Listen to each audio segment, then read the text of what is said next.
Estou hoje aqui com um amigo que fez e faz parte da minha jornada dentro da comunicação. É o Bruno Velasco, é um comunicador. Eu acho que lendo aqui, fazendo a minha pesquisa para estar aqui com você, Bruno, eu estou lendo aqui, né? Comunicador, palestrante, e aí você faz esse passeio dentro da nossa profissão, mas você também vai no marketing, tem essa comunicação estratégica, dentro dessa gestão de clientes, e esse assunto muito me interessa, mas também você tem a Agência 01, eu quero que você fale, que você entrou por ela, quero que você me fale um pouquinho.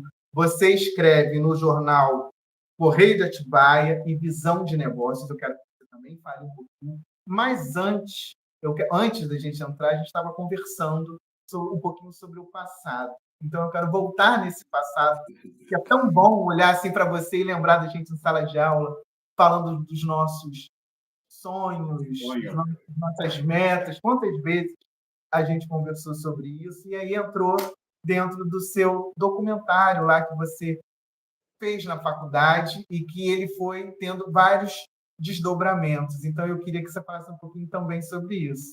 Mais uma vez, muito obrigado, viu, Bruno, por você ter aceitado estar aqui comigo.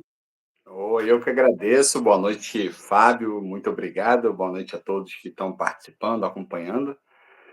O documentário ele foi um sonho, né, de um garoto que um dia viu que a bola era amiga, né?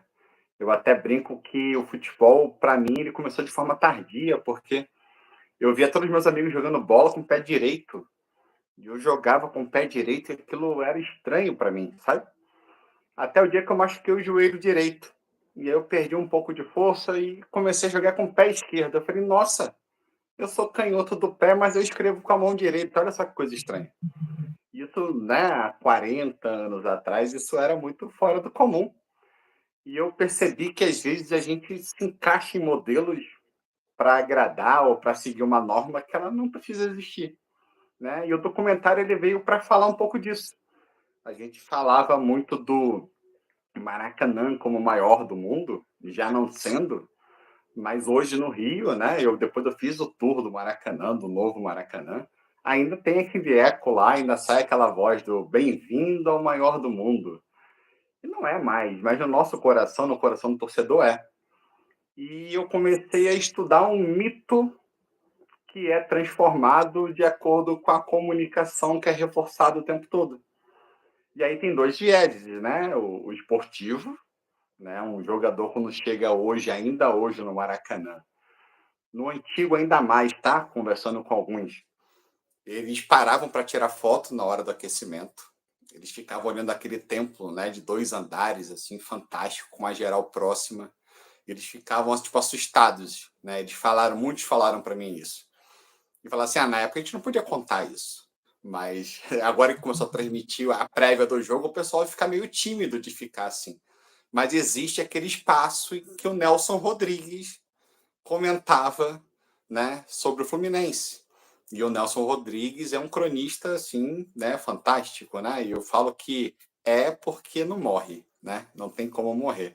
E o Mário Filho era o irmão do Nelson Rodrigues, então isso é muito interessante, é muito importante. Então, essa construção do imaginário, que ela acontece no imaginário, né? Eu trabalhei no rádio por 5 anos seguidos, período de faculdade ainda, né? Então, você acaba falando e alguém associa de acordo com o seu valor, né? Você disse que trabalhou no rádio, era no esporte? Então, eu comecei, né, foi até na parte religiosa, mas foi engraçado. Por quê? Porque eu era convidado, e aí um passou mal e o outro se atrasou no engarrafamento, e eu cheguei e não tinha quem apresentar e só tinha um convidado. E aí eu apresentei o programa, né? E aí o pessoal ligou para a rádio gostando, pedindo música, gostou da interação. Então eu ganhei um programa porque os apresentadores faltaram. Aí depois eu entrei no esportivo, que era a parte que eu já fazia, né? Tanto que o Beto, por exemplo, que a gente entrevistou, né? O Beto que jogou no Botafogo, jogou no Vasco, Flamengo, no Fluminense, e foi por meio desse programa de rádio que a gente conseguiu o contato com o Beto e para trazer o Beto para o documentário, né? Alguns contatos veio pelo meio da rádio. Bruno, esse documentário está disponível? A pergunta indiscreta. Esse documentário ele está disponível em algum lugar para a gente assistir? Então, é um desejo meu, né? Trazer o documentário. Tem algumas partes, por exemplo, a versão Olhar está disponível, tá? Eu posso depois disponibilizar o link aqui certinho, porque está no outro perfil. A versão final, eu tenho um desejo grande, né? De passar ele onde ele nasceu, que foi dentro da faculdade. Né? A primeira versão a gente passou lá no auditório da Veiga, né? E para a gente, para um aluno de comunicação, conseguir reunir um auditório cheio e fazer as pessoas se interessarem pelas figuras, Mas né, que estavam lá. hoje você está em Atibaia. Hoje eu estou em Atibaia. Se a gente formatar isso, você viria ao Rio para poder, porque eu acho super possível. Nós temos, eu posso falar com, inclusive eu vou gravar aqui assim e vou mandar para ele, que aí não tenho que disfarçar. Para Mônica Nunes, para Érica Ribeiro, que ainda está lá. Acho que a Maristela também ainda está na Veiga. Então, é só a Ó, gente formatar isso aí que eu vou enviar para ela. vou brincar que foi um trabalho corriqueiro de uma semana que era um pedido da Érica, que teve na banca a Mônica e a Maristela. E a minha orientadora era a Renata Feital. Né? Então, assim, Acho foi que a um Renata projeto também fantástico. continua na Veiga, tá?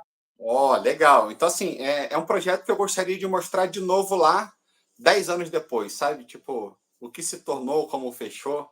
Eu acho interessante porque às vezes os alunos, estão iniciando a jornada, eles não têm noção de onde eles podem chegar, né? E naquele momento, há 10, 11 anos atrás, conseguir parar um auditório, parar a faculdade, fazer esse projeto acontecer, né? Tive uma ajuda gigante de várias pessoas. Isso foi um marco. Isso teve repercussão nos jornais, rádio, sabe? Teve muita gente que quis participar. Então, isso foi muito interessante. Então, eu gostaria de voltar para fechar com chave de ouro, sabe? Eu me comprometo a tentar fazer. Tentar não, já vou falar no afirmando. Vamos fazer essa ponte e já deu tudo certo. Amém. Então, eu vou. Não está sendo à toa. Tinha um motivo, estava escrito, né? Acabou. Eu acredito muito nessa. Bruno, mas a gente tem um monte de assunto aqui, a hora está passando. Então, o documentário, eu só queria. Quanto tempo demorou, O Bruno? documentário, ele foi produzido, a primeira versão, em 14 meses, tá? Eu comecei o projeto 2 anos antes do TCC, né? Que ele virou meu projeto final. E depois a versão final dele ainda teve mais 8 meses de produção até a entrega da monografia e tudo mais. Então a gente tem aí mais de 5.000 horas de vídeo, arquivos, decupagem, é uma coisa assim gigantesca que dá para trabalhar. E assim, dá para fazer um longa, mas a gente fez um filmezinho de 40 minutos, né? Para poder falar dessa história, trazendo o social e o esportivo junto, do Maracanã. Perfeito, Bruno. Você estudou com a Diana também? Diana Damasceno, sim. Damasceno? Então, também, ela não está mais na Veiga, mas ela tem contato com todas essas pessoas que eu citei. Então, ela também vai poder nos ajudar. Ah, legal. Estudando você, eu posso afirmar que você é inquieto, né? Demais. Você vai para o lugar. Em dia calmo eu passo mal, a pressão até sobe, sabe? Pois é. E aí, como é que surgiu a Agência 01 na sua vida? A Agência 01, ela começou em dia 20, fez 5 anos agora, né? Fiz até uma apresentação ontem de aniversário dela. Ela começou no momento em que a gente estava muito inquieto. Eu tinha mudado para São Paulo, né? E eu via muitos amigos de faculdade com dificuldade. Tenho que te fazer uma pergunta indiscreta. Por que você foi para São Paulo? Rapaz, eu vou te falar, e isso é uma parte, tragicômico, tá? Eu era frequentemente confundido com PM. Então, assim, eu tive algumas abordagens, assim, bem violentas, sabe? Tipo, de arma na cabeça e etc, e afins.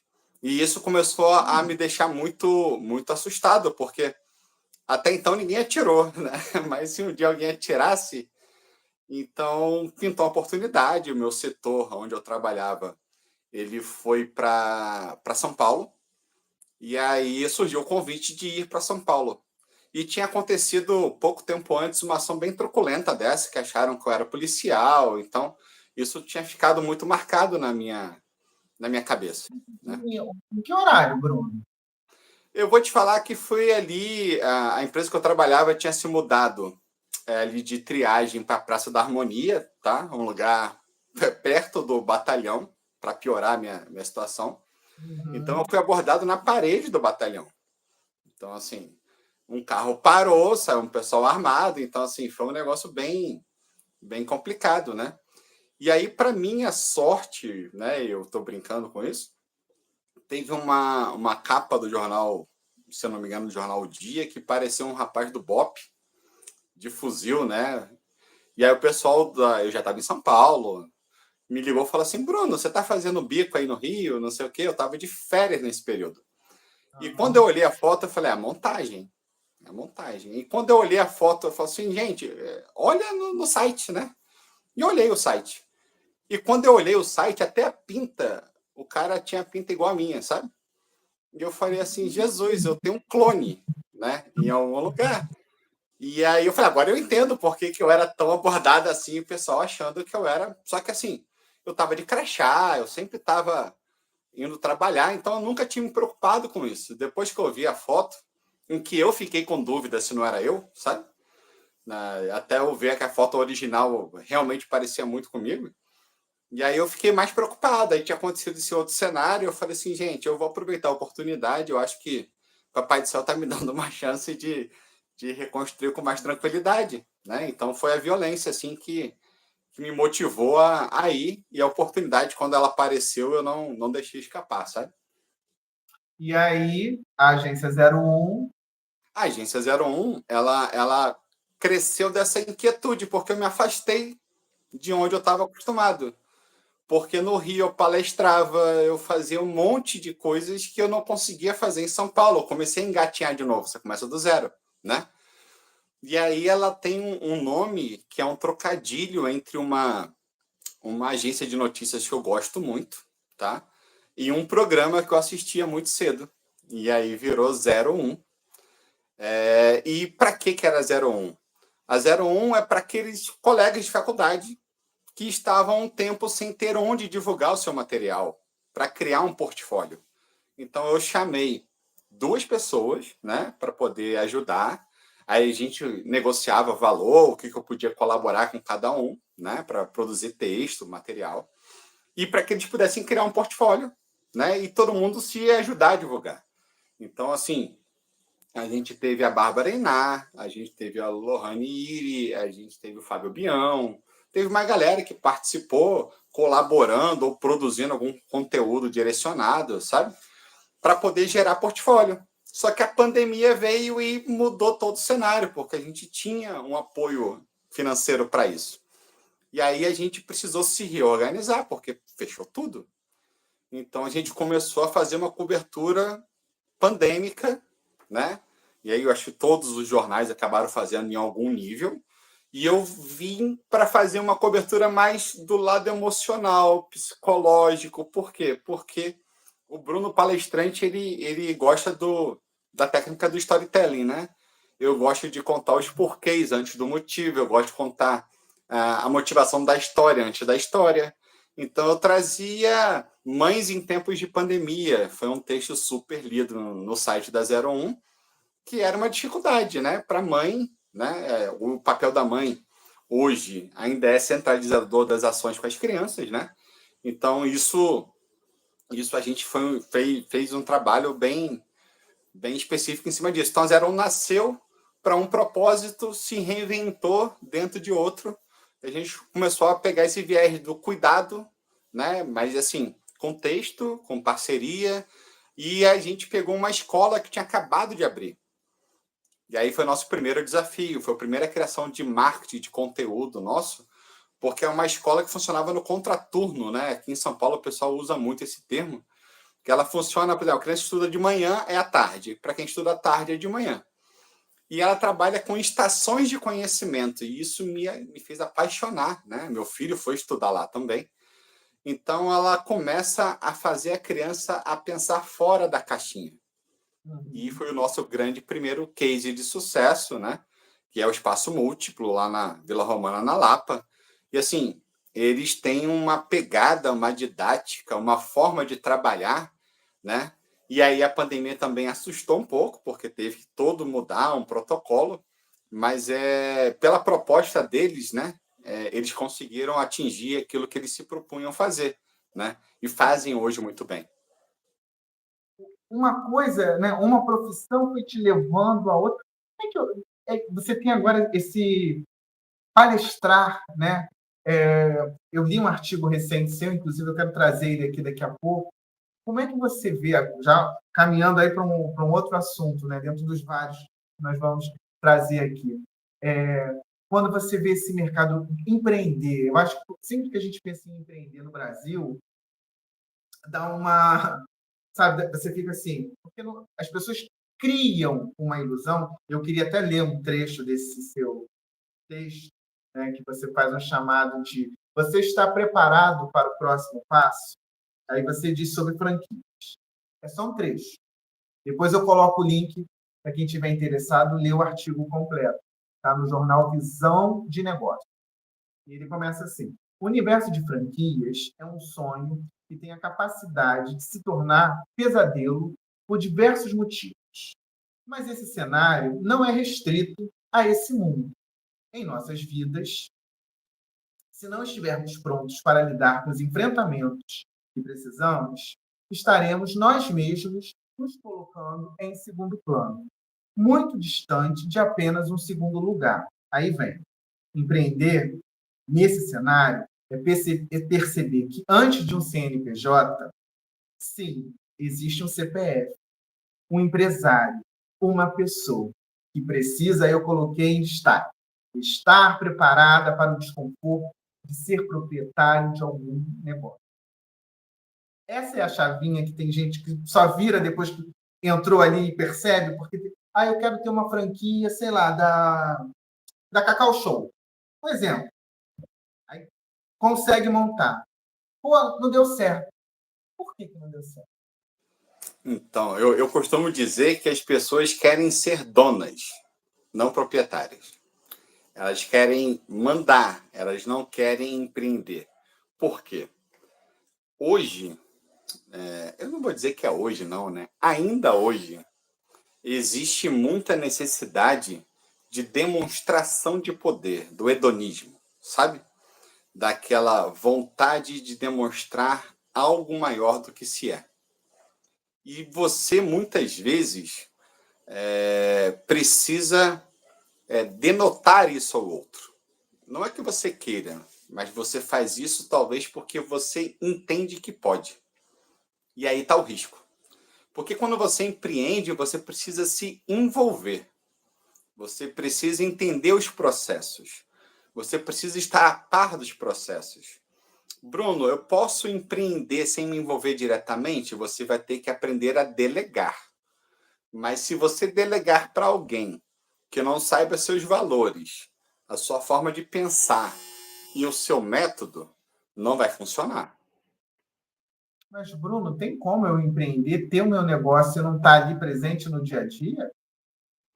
Então, tem algumas pessoas que já estão em algum outro estágio do empreendedorismo.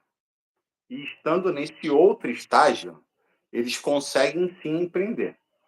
Porque eles já têm uma estrutura abaixo que funciona melhor.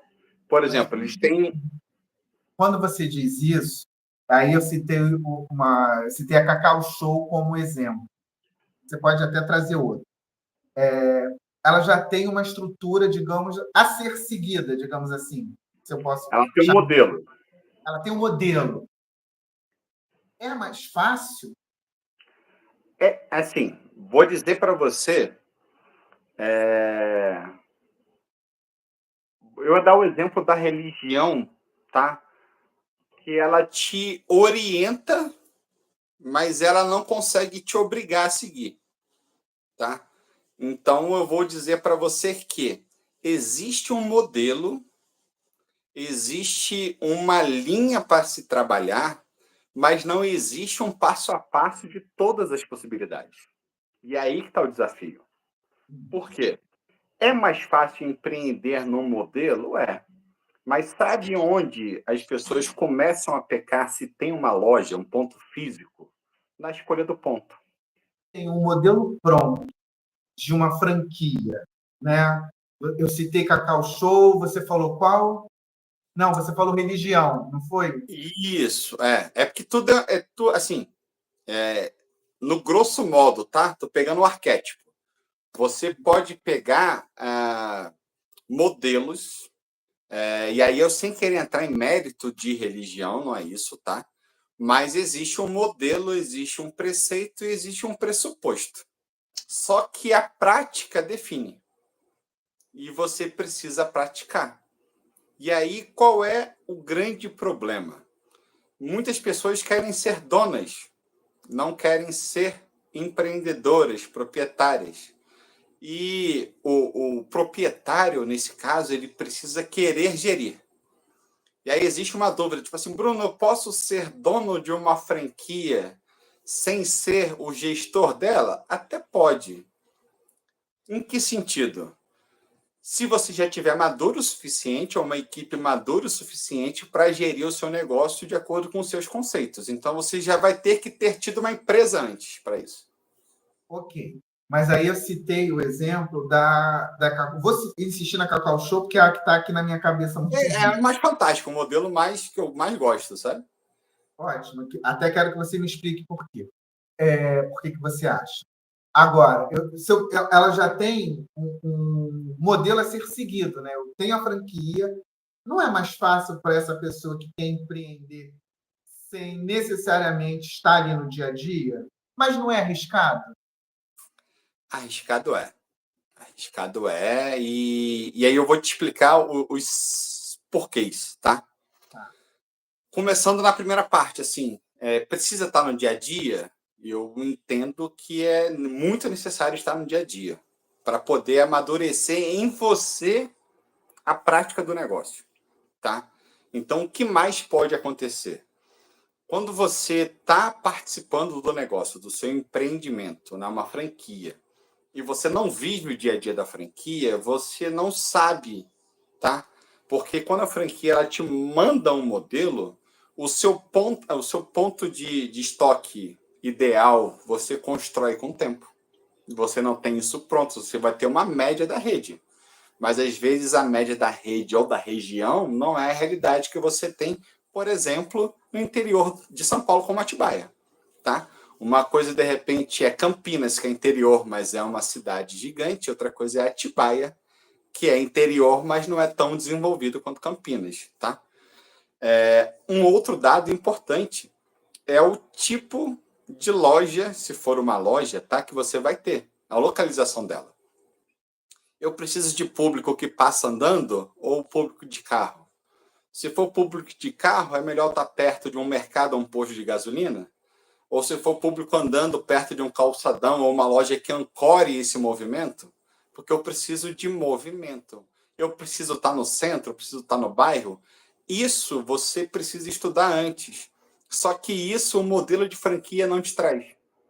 Isso, quem talvez te traga à mente essa informação é o Sebrae, né? Eu falo muito do Sebrae, fiz vários cursos no Sebrae, trabalho nessa segmentação, nesse fomento com o Sebrae, para falar assim, se você não souber daquilo que você quer, qualquer coisa acaba servindo, até um modelo de franquia.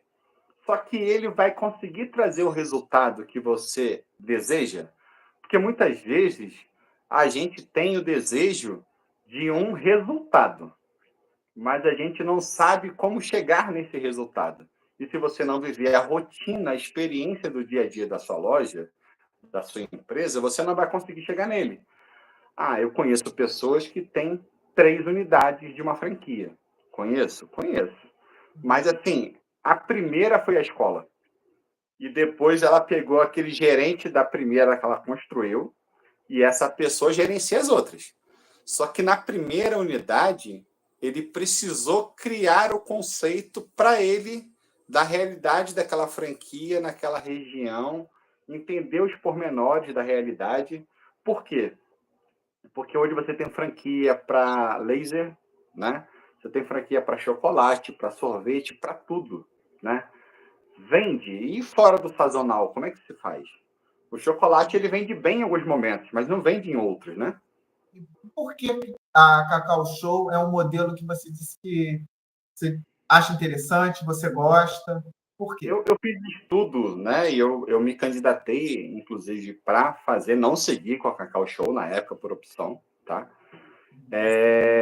E eu entendi as melhores variáveis, tá? Na época, eu tinha um investimento em que eu pensei que o melhor modelo, vide pandemia, tá? Era algo que fosse essencial.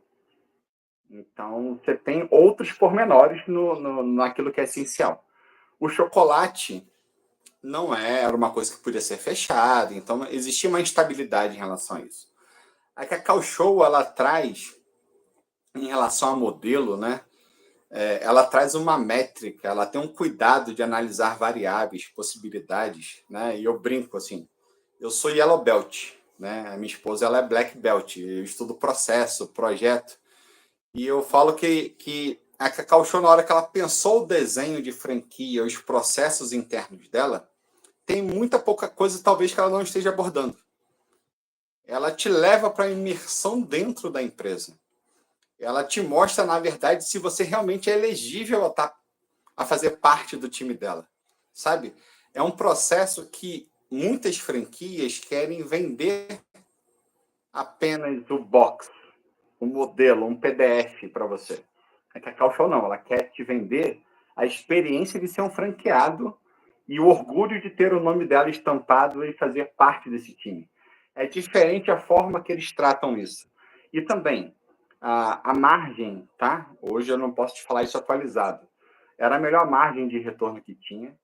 Hoje, muitas franquias operam com uma margem bem apertada, tá?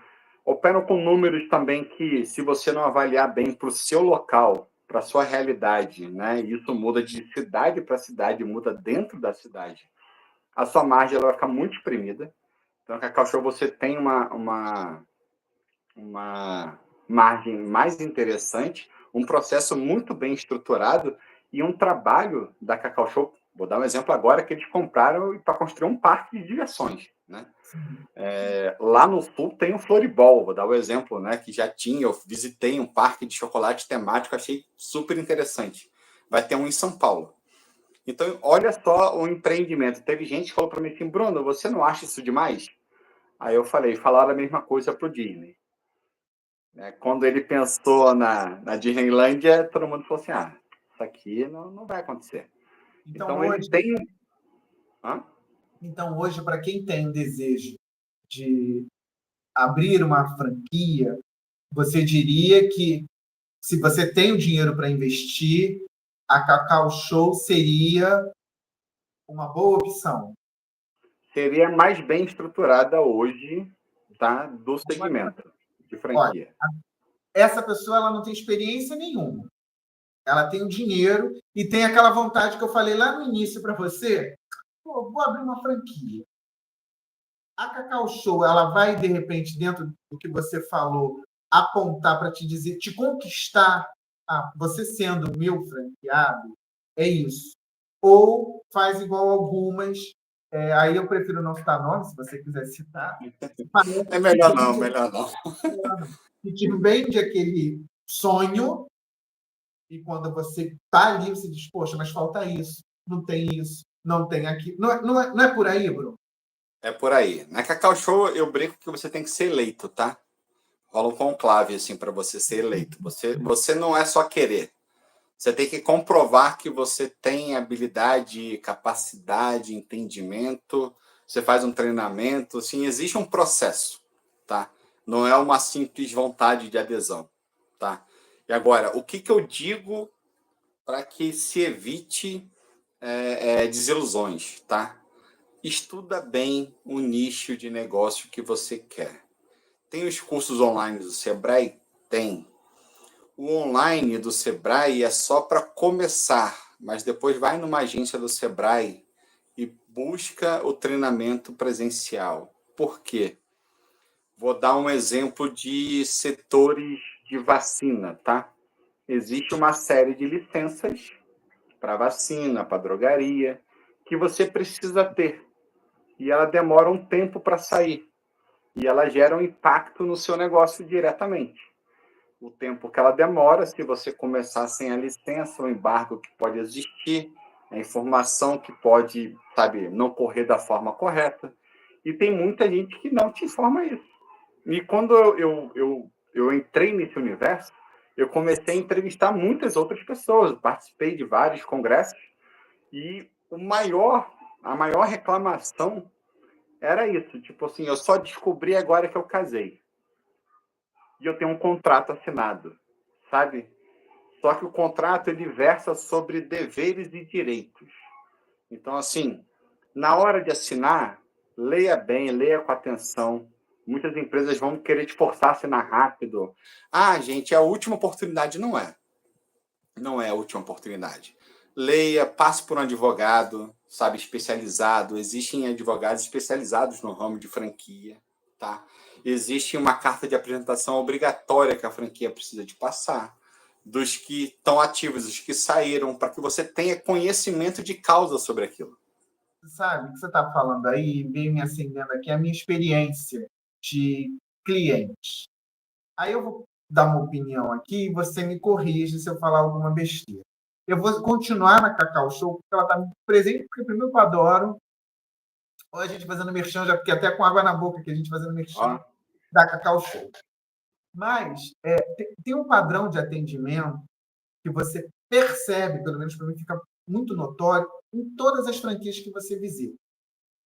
Tem um padrão, você sente que tem um padrão no atendimento, na roupa. E quando a gente vai falar, agora eu vou ter que citar nomes. Quando você fala, por exemplo, de uma rede de. Não vou não, vou melhorar. De uma rede de fast food, tem um padrão, mas ele não é seguido. E às vezes é uma franquia que está ali. O que acontece ali nessa falta de manutenção? Não sei se é essa a palavra. Para padronizar o atendimento. Aonde que fica essa falha? Porque também rede de fast food é uma coisa que você percebe exatamente isso. Aí a gente acaba tendo a impressão assim, do quanto aquele funcionário ele é maltratado. Claro que um erro não justifica o outro, mas aonde é que está aí o erro? É o abandono que tem ali? Olha, você está aqui, faz isso e vamos embora. Eu já vi de tudo, tá? Nesse processo com a 01, a gente faz algumas assessorias de comunicação para entender a dificuldade, todos os processos. E aí eu esbarrei em 2 pontos, pelo menos, tá? Que aí dá para abrir em vários. Um é o valor pago. Tem rede pagando abaixo do piso, né? Então isso é um problema, tá? O segundo, a alta rotatividade. Muitas pessoas não param, e aí não param por 2 motivos, tá? Existe uma geração mais nova que não se apega tanto, né? E aí, por N fatores, não quero entrar nesse pormenor, mas existe também uma empresa que não oferece condição. E aí, quando você olha um guarda-chuva de franquia, que ela quer quantidade para ter número, demonstrar força, ela aceita qualquer coisa. E aí não adianta ter tamanho se você não tem qualidade. E isso acaba impactando. Ou seja, o cliente, que no meu entender aqui de leigo, é a minha menina dos olhos, deveria ser a minha. Claro, se eu tenho um funcionário bem tratado, eu acredito que isso vai passar para o meu cliente também. Sim. Vira uma bola de neve. Mas quando aquele que vai chegar ali para pagar, para comprar, ele não recebe o atendimento, ele não volta. Isso não deveria ser uma preocupação? Ou eu estou com uma rede aqui bem de fast food, tão grande que isso já não se torna tão importante, esse cliente que vai embora, que eu posso perder ele num possível mau atendimento, então ele não é a minha preocupação. Exato. Acontece isso e acontece uma outra coisa também, tá? Tem uma outra rede de fast food, tá? Essa não tem franquia. E ela começou muito bem, com um valor bem barato. E o que acontece hoje, ela tem um padrão de atendimento no Brasil inteiro, fantástico. Um padrão ruim de atendimento. Ela é ruim em qualquer lugar. Você passa e você, né? Essa eu não posso realmente falar qual é, mas o que acontece? Sabe onde ela ganha? Ela ganha no preço. Hã? Ela ganha no preço. Ela ganha no preço?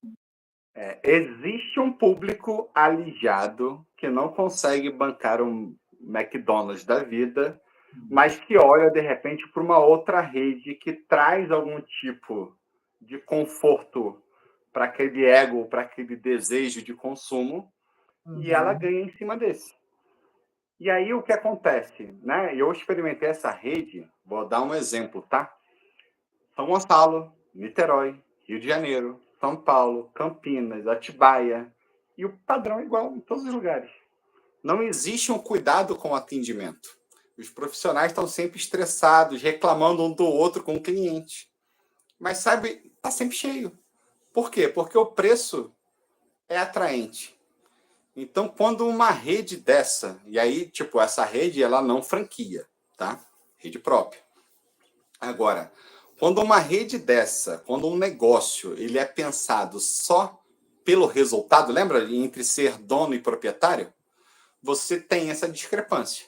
Só que isso acontece em franquias e fora de franquia. Um exemplo de uma rede gigante, vou dar um exemplo em Atibaia, é porque provavelmente ela vai engolir as outras. Então, ela operando bem ou mal, é ela, é o nome dela, é a marca dela. Então, tem gente que não se preocupa, né? Por exemplo, tem redes, eu vou dar um exemplo positivo, tá? E aí eu não estou falando especificamente de franquia. Outback. No Outback, se você tiver com um copo, tá? Isso em todos que eu fui já até hoje. Seu copo tá ali faltando menos de um quarto para acabar, eles trocam seu copo. Isso 90% das vezes já te dá uma bebida nova, tá? Tem redes que eles te vendem um refil e você tem que implorar para o cara trocar, encher de novo, porque não vão te dar, né? Então, assim, eu vejo algumas redes melhorando em relação a isso. Vender refil é interessante porque é um atrativo, né? Você traz o atrativo para dentro do negócio. O Burger King fez isso muito bem, né?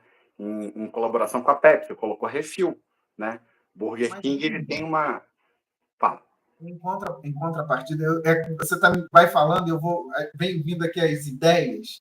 Em contrapartida, não está indo muito numa ideia do cliente fazer a sua compra, do cliente. Tem lojas que você mesmo já pega ali o seu copo com refil. Como é que vai fazendo esse movimento quando a gente fala e pensa no atendimento pessoal ali? Ele é ruim. Será que já estão pensando assim, vou me livrar disso e vou botar a conta já para o cliente fazer? Existe uma... Eu brinco que tem algumas redes que fazem esse trabalho tipo, do cliente fazer, monte seu sanduíche, monte sua massa, porque se der errado foi você que montou, não foi a rede. Isso é bem interessante, né? O erro é seu. Mas isso acabou trazendo uma série de empresas gourmet. Não sei se você nota isso. Como o outro atendimento é tão sem personalidade, o gourmet chegou para ocupar esse espaço, em que o hambúrguer tem um nome diferente, tem um trabalho diferente, tem uma foto, uma apresentação diferente. Então, isso acontece, né? Isso trabalha muito a favor. Então, assim, você tem as duas coisas acontecendo, tá? Você tem tanto a impessoalidade de um fast food que cada vez mais te deixa fora do processo, né? Você tem o resultado, mas você não participa, ou então você participa de umas redes que, se deu errado a sua composição, foi você que escolheu errado, né? Eu brinco que isso vem dos cachorro-quentes do Rio de Janeiro, que a gente coloca um monte de coisa, ovo de codorna, azeitona, alface e etc, né? Então, assim, isso tem essa característica, sim. Mas eu acredito que isso abriu um novo segmento. Fábio, isso é de propósito? Não sei, tá? Porque às vezes uma coisa ela vai sendo morta aos poucos para que outra coisa surja, né? Então isso pode ser uma tendência ou uma necessidade de mercado para poder te cobrar mais. Até porque um hambúrguer gourmet ele é mais caro do que um hambúrguer convencional. Então você criou um nicho, você dividiu, sabe? Bruno, nas suas palestras, quais são as principais dúvidas assim levantadas pelo público? Então, bate muito na estratégia, tá? E eu sou muito de falar do CPF, né? Porque, assim, existe um lugar isolado que é o do líder, né? A pessoa fala assim, nosso líder é isolado? Sim, porque às vezes você está cercado de um monte de pessoas, mas a liderança e aquilo que você não pode dizer, porque ser transparente é dizer aquilo que pode ser dito, tem coisas que não podem ser ditas em alguns níveis e você precisa controlar e manter isso. É Então, o que difícil, então. Hã? o que é ser um bom líder? Ser um bom líder é entender as necessidades, enxergar além, criar um plano de negócio possível, um plano de estratégia possível. Por quê? Aí eu vou usar o livro A Arte da Guerra, né? Você tem que saber naquilo que você é bom. Você precisa identificar aquilo que a sua equipe é boa, ou então contratar uma equipe boa naquilo que você precisa. Porque você tem que saber guerrear dentro do ambiente que você controla.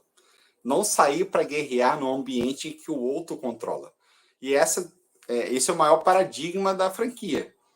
Porque se você não conseguir controlar, entender e estar com força, com vontade para se adaptar ao modelo e aperfeiçoar o modelo em conjunto, você vira refém de um modelo que você não domina.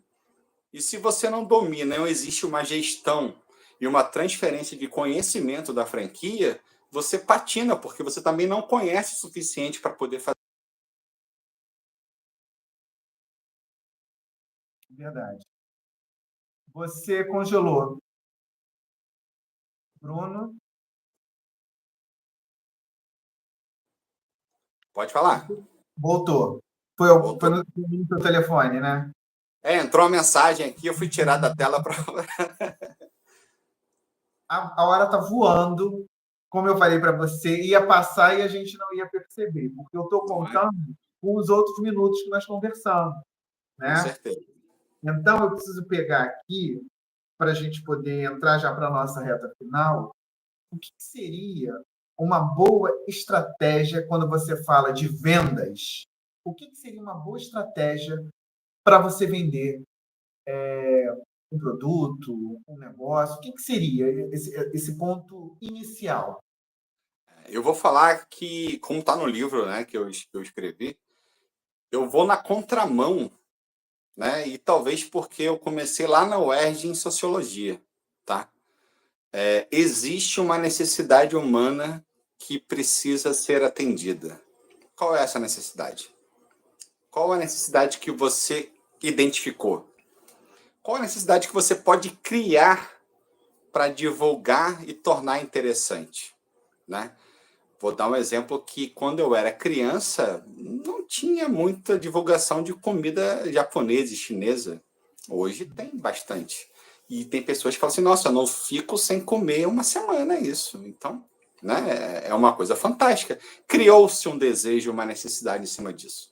Então você precisa identificar, primeiro, antes de tudo, o que a pessoa da sua região onde você quer investir precisa consumir. Identificou o modelo?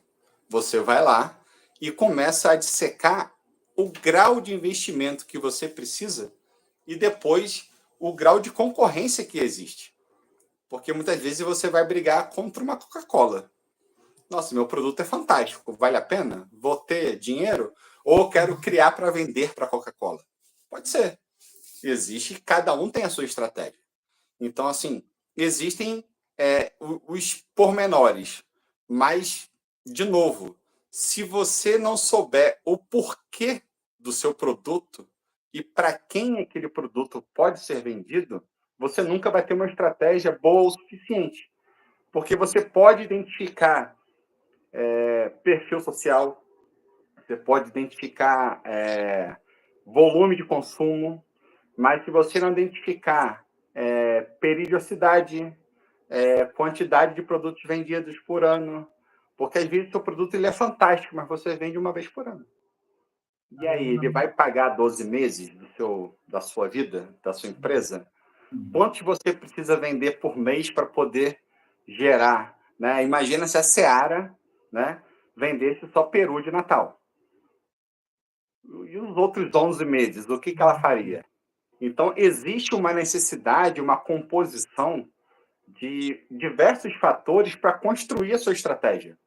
E eu brinco que todo mundo que faz uma palestra de estratégia, né, e aí deixando algum segredo para o livro, para uma palestra também, eles partem do princípio que está tudo pronto. E o meu princípio é o contrário. Não está pronto. Precisamos criar e deixar pronto para que a gente pense a estratégia em si. Porque o marketing, a divulgação, é colocar o produto correto, no lugar correto, na hora correta, para o público correto. Né? E tem várias outras, né, questões de ponto, preço, etc. Mas será que se eu vender uma batata hoje em onda, eu vou brigar com a Pringles? Pode falar. Não, o que você está deixando aqui para gente é o gostinho de quero mais, ou seja, a gente vai ter que voltar aqui para continuar Opa! esse assunto, que você viu aí que a hora passou, a gente já está passando dentro do nosso horário, mas eu acho que é isso, a gente começa a conversar, vai surgindo, os assuntos vão surgindo, mas antes eu queria que você me passasse aí como é que eu te acho, eu quero contratar o Bruno para dar uma palestra, me faz esse checklist aí, por favor. Oh, legal. Ó, o Bruno Velasco, você pode achar o meu contato no site da Agência 01, tá? Agência01, tudo por extenso.com, tá?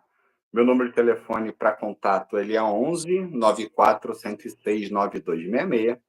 E eu faço palestra para equipes, né, para poder criar coesão, trabalhar estratégia, trabalhar fora da caixa, trabalhando gestão de liderança também, né? Então, assim, algumas palestras que eu faço aí, e eu brinco, né? Eu tenho 45 e já faço há 24 anos esses trabalhos. E você fez outra pergunta, como é que eu te encontro aí? Livro, fala suas redes sociais também.